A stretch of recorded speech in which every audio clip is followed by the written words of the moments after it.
In 2006, South Park went to war with Family Guy. They made a two-part episode called Cartoon Wars that tore Family Guy apart. Matt Stone and Trey Parker didn't just make fun of their competitor. They tried to prove that everything about Family Guy was wrong. You TiVo every episode of Family Guy? Dude, it's a good show. Yeah, lots of people like Family Guy. Ugh.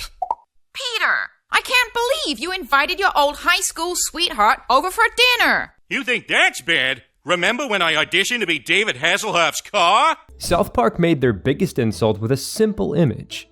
They showed Family Guy's writers as manatees. Manatees are very ethical writers. These manatees pushed balls with ideas written on them.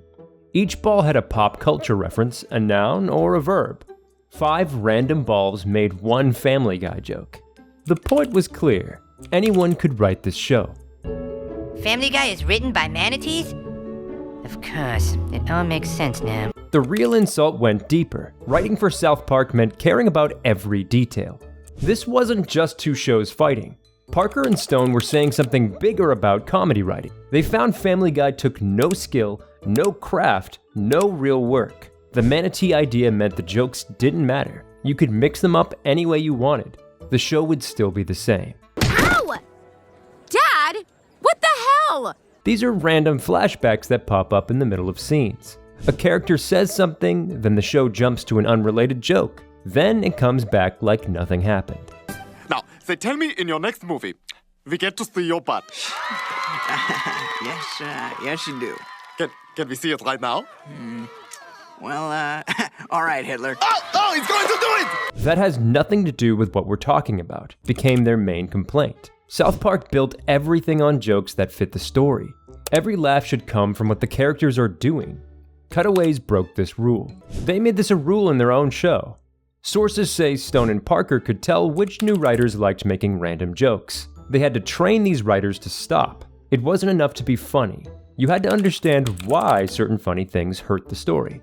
Parker said it straight. There's one thing we always try to avoid in South Park: gags. We hate gags.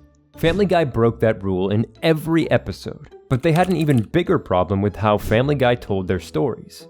What was that? That was someone's getting fired, is what that was. Stone and Parker made a simple test for good stories. Between every story beat, you should fit the word therefore or but. If the only word that works is and then, your story failed. This happens before this happens, but then this happens. That's a real story. This happens and then this happens and then this happens. That's just a list. They looked at Family Guy and saw it failing this test everywhere. Top 5 racks in 90s movies. Go. All right, Maggie Smith, Death on the Nile. Right rack, wrong decade. Who's next? What the hell is he doing? His friends ditched him for Brick Baker, so he's trying to recreate the friend experience with us. Peter does something and then there's a flashback, and then the story goes on. And then another cutaway happens. Nothing caused the next thing. Stuff just happened in order. Out here in the fields. Yeah, that was me. I was the one who threw up in a sink. I farm for my meals. South Park worked differently. Cartman does something bad, therefore the other boys react. But their reaction makes a new problem. Therefore, things get worse. Every event came from the last event. Here, look. These are squirrel monkeys, endangered inhabitants of the rainforest. Wow, isn't he neat, Lenny? Bad monkey! Eric, what the heck are you doing? I'm asserting myself. It's tough love. Just like my Mitchell Kitty. When he's bad, I say, that's a bad Mitchell Kitty, and I smack him on the head. Their test went to every scene, too. Each scene had to be funny and move the story forward. Scenes couldn't just be there. They needed a reason to exist. Their criticism went beyond just how stories were built. The Cartoon Wars episodes centered on something specific. Family Guy was planning to show the Prophet Muhammad. In the South Park story, this became the main example of everything wrong with Family Guy's approach. Come on, guys, give me a break. We demand you rerun Mystery at the Lazy J Ranch with Muhammad uncensored. South Park showed Muhammad back in 2001 in an episode called Super Best Friends. All we're asking to do is bring Muhammad to our town for like an hour. My son, much has changed since you were last here. Muhammad cannot make public appearances. We simply cannot risk any violence from the Muslim people. Nobody complained. No controversy happened. But in 2006, things had changed. Showing Muhammad had become dangerous. People had died over cartoons of the Prophet. When South Park wanted to show Muhammad again in 2006, they had a reason. They wanted to talk about censorship, about fear, about whether comedy should bow to threats. They had something to say.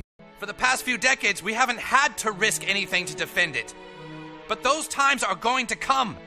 And one of those times is right now. And if we aren't willing to risk what we have, then we just believe in free speech. But we don't defend it. Family Guy in this episode's story just wanted to show Muhammad for shock value, for ratings, not to make a point about free speech, not to comment on anything real, just another random gag without purpose. Randy said it in this episode. Family Guy doesn't care who they insult. They just care about their precious money. They were willing to risk violence and harm just to have their little joke. It's wrong. It's wrong! This hit at the heart of what bothered Stone and Parker. South Park used controversy to say something meaningful. Family Guy used controversy just to be controversial. Cartman asked the key question. If 10 people die because Family Guy just had to have their little joke, will you still think it's funny? The episode showed Family Guy writers demanding Muhammad be shown without censorship, but they didn't understand what that meant.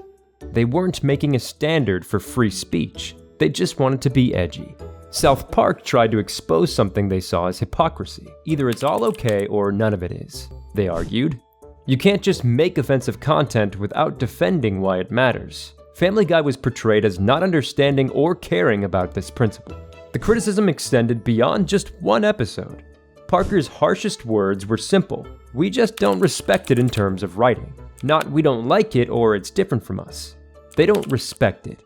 They don't think it's real writing. McFarlane himself confirmed this. He said Stone and Parker don't see it as a legitimate form of comedy. This made the fight about more than style. They were arguing about whether Family Guy was actual comedy at all. South Park episodes dealt with real issues.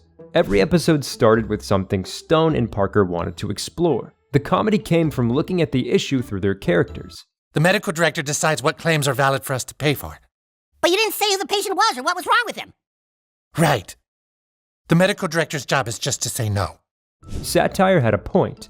Jokes had targets. Everything meant something. Family Guy, they said, just wanted quick laughs.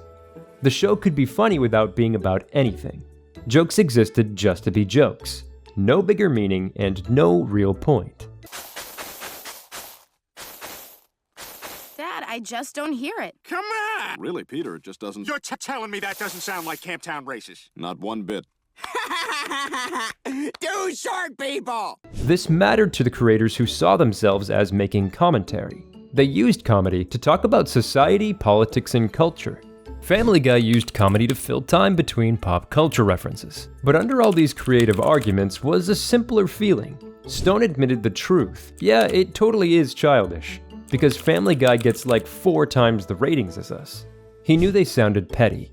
Family Guy got twice as many viewers. Family Guy made more money. Family Guy succeeded by breaking every rule South Park believed in.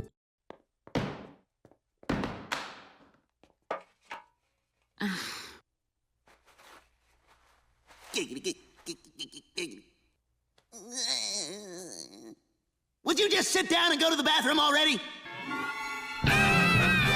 Parker compared it to music. Imagine working hard on your art, trying to make something real. Then Justin Timberlake comes along and makes all the money with pop songs. That's sort of how they felt. The money issue hurt. They're making a lot more money than we are, so I don't think they care very much, Stone said. Family Guy wasn't just breaking storytelling rules, it was getting rich doing it. But Stone and Parker weren't the only ones who felt this way. After Cartoon Wars came out, Stone and Parker got phone call. The Simpsons staff called to thank them. They said they hated Family Guy more than South Park did. People from King of the Hill said they were doing God's work by attacking the show. That's sort of how everyone in this town feels about Family Guy, Parker said. Lots of people in TV hated Family Guy's style. South Park just said it out loud. Family Guy is going off the air. No more Family Guy for me, mon frere. Cartman! You fucking fat ass. This made them feel right. Multiple shows felt the same way. Multiple writers, multiple teams. Family Guy represented something wrong with comedy. Someone had to say it. being compared to Family Guy especially bothered them. Cartman said it in the show, "Don't you ever compare me to Family Guy." Meanwhile, Family Guy mostly stayed quiet. McFarlane said one criticism kept coming up. "I think what makes me disappointed about Family Guy is that it could be an amazing show. You could tell there are smart people working on it."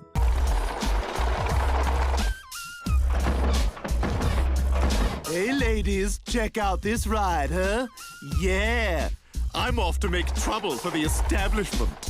Parker said. They weren't saying Family Guy was terrible. They were saying it was wasted potential. Smart people were making it, but those smart people were being lazy. I hate Family Guy. "I don't think they work hard enough. They need to work harder," Stone said. Family Guy was made by smart people falling back all the time on the laziest possible writing. This hit harder than calling the show bad. It meant the writers knew better. They just picked the easy route. Years later, someone asked if Family Guy got better after all the criticism. Parker gave a simple answer. Well, their show didn't get any better.